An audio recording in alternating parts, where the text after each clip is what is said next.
అందరికీ నమస్తే అండి. జుట్టు ఎక్కువగా అందరికీ ఈ మధ్యకాలంలో ఎక్కువగా ఊడిపోతుంది కదా. జుట్టు ఊడకుండా ఆరోగ్యంగా పెరగడానికి ఇలా ఉసిరి, సీకాకాయ, మెంతులు కలిపి ఒకరోజు ముందుగా రాత్రికి నానబెట్టుకోవాలండి.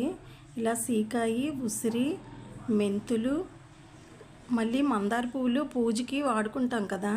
పూజకు వాడుకున్న మందార పువ్వులు పారీకుండా అవి ఒక దగ్గర ఉంచుకొని ఇవి ఇలా పేస్ట్లా చేసుకొని ఒక మందార పువ్వులైనా అలా పేస్ట్ చేసి పెట్టుకోవచ్చు.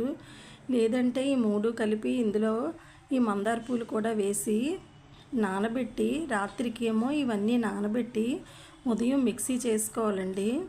ఉదయం మెత్తగా మిక్సీ చేసుకొని తలకి ఇలా పెట్టుకుంటూ ఉంటే ఫస్ట్ స్టార్టింగ్ వారానికి ఒకసారి ఇలా పెట్టుకోండి. తల ఊడడం మీకే తెలుస్తుంది, తల ఊడకుండా ఉంటుందన్నమాట.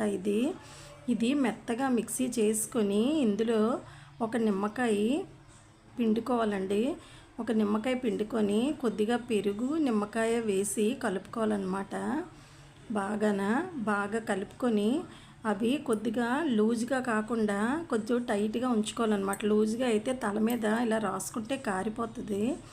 కొద్దిగా చిక్కగా కలుపుకొని తలకి హెయిర్ ప్యాక్ వేసుకోవాలండి. ఇవి మగాళ్ళకైనా ఆడవాళ్ళకైనా చిన్నపిల్లలకైనా హెయిర్ ప్యాక్ వేయచ్చు. తల చలవ చేసి ఆరోగ్యంగా పెరుగుతుందండి, జుట్టు ఊడకుండా.